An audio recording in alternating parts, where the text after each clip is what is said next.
we're hoping to share some information on the Education Library's website. But for right now, what we have had is we've had a couple librarians who have heard about the project from other ways, who just sent us an email, and we sort of met and talked to them and talked through what's in our kit. So if you would like to do that, please do get in touch. I'd be happy to chat further about what we include in the kits. Okay, thank you, Emily. So I think we'll do 1 5-minute break before the BCALS business meeting. And then, yeah, let's start our break now for 5 minutes. Okay, so it's been about 5 minutes. So I'll pass it on to Ian, the BCALS chair.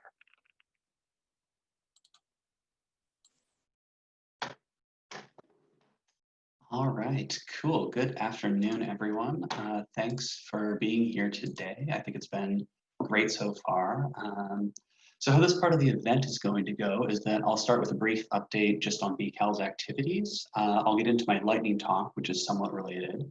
And then we'll spend the rest of the hour until about 2:20 doing updates from folks' institutions. And so this is just a chance to connect across institutions and speak very briefly, maybe just a minute or so about anything that's new at your institution, what you've been doing this year, a challenge that you faced, a new initiative.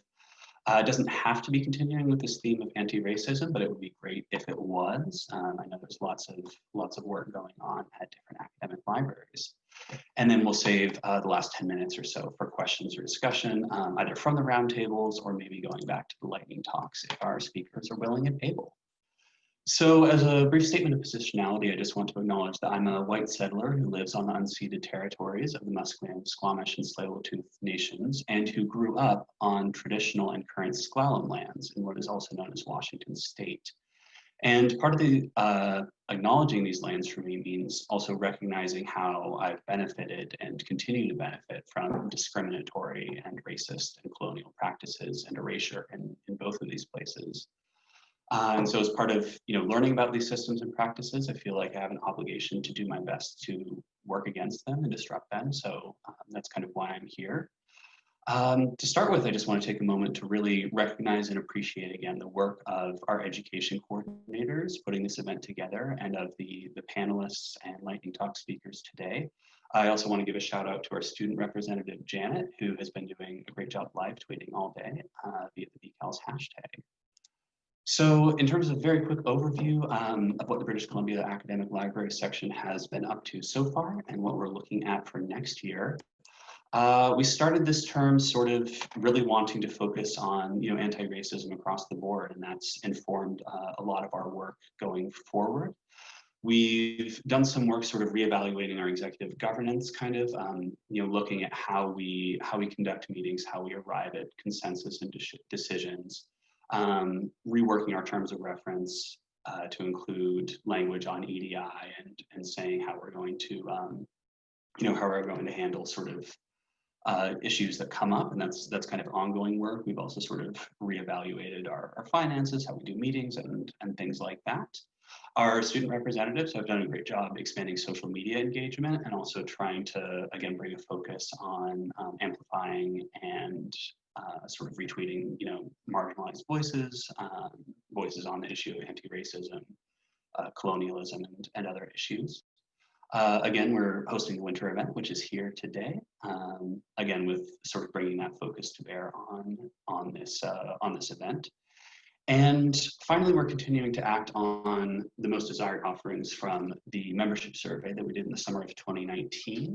The top takeaways from that were that people wanted to see a greater use of the listserv for information sharing. So there's a BCALS listserv you can join. And we're also definitely, upping our Twitter activity.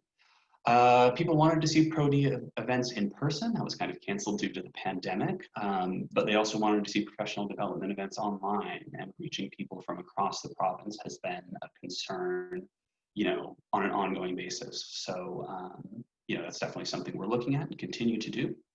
In terms of our plans for next year, we continue to have a column in the, I think, quarterly BCLA Perspectives newsletter, called Getting to Know ... And this profiles academic library workers across the province, bringing attention to the work done in different academic library contexts. If you'd like to be interviewed, you can get in touch with us via our email or just contacting one of us.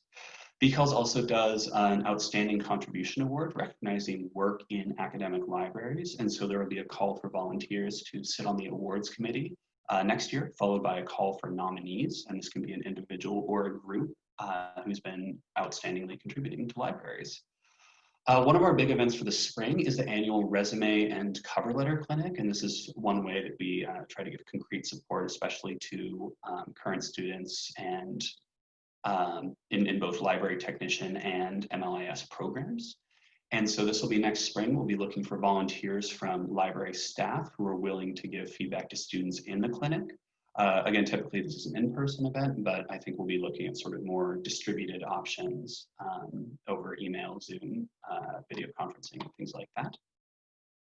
We're also going to be revising the BCALS Constitution and bylaws. Current changes include just adding a meeting quorum, adding gender inclusive language, and again, sort of enshrining our commitment to EDI in the documents we use to sort of support our work and get it done. If you want to become more involved with BCALS, we have executive positions open pretty much every year. Sort of to be confirmed, but this will likely include a chair-elect, more continuing education coordinators, a secretary, and student representatives. And then finally, the term has sort of been shifted a bit due to the pandemic. We expect to have our annual general meeting and elections and a new executive next June 2021. The exact date is to be decided, but it will probably be in coordination with the wider BCLA AGM. And so I think that brings me to the end of the BCALS business. And let me see here. Yeah, screen sharing is not doing what I wanted it to. Just trying to get to my lightning talk here.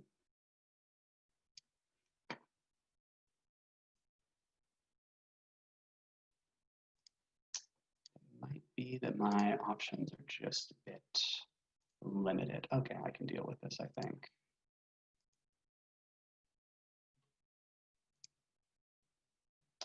So I'm curious. All right, screen sharing seems to be working perfect.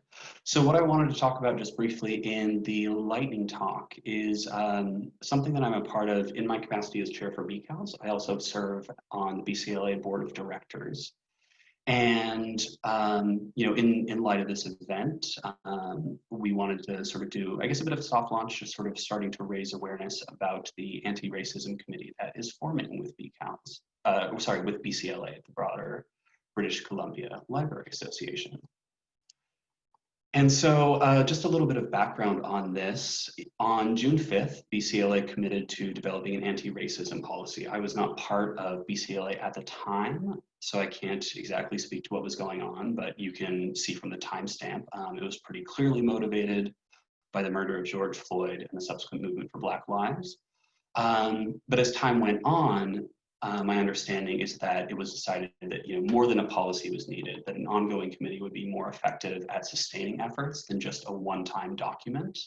Policy is still a possibility, but my understanding is that it was felt that it was important just to have people doing this work on an ongoing basis and not just having it be a one-time thing.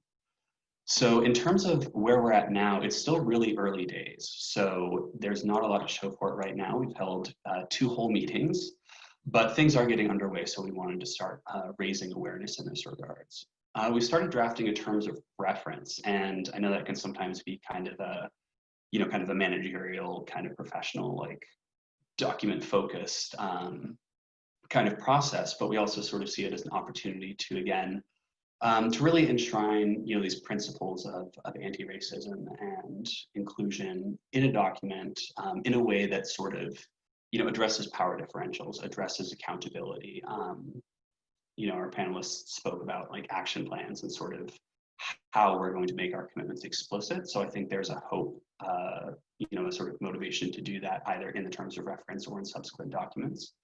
We've also started discussing just longer term goals and, recognizing the tension between taking a really long time to do things and running out of steam, and also risking moving too fast and breaking things in a way that maybe, does harm or harms communities. So some things that we're sort of conscious of as we're, engaging in this work is, recognizing, the work that has already been done, moving beyond statements to action, and not just doing book lists, not just doing education, like offering actual material support.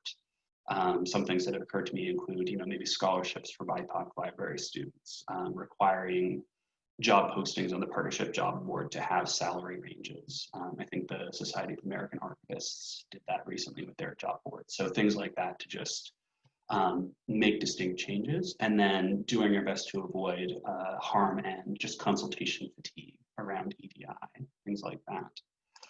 In terms of the future, what we're looking at, continuing to develop both general principles and concrete actions that can be taken in consultation with members, and really just sort of, developing sort of more of an action plan, stuff to guide our work going forward.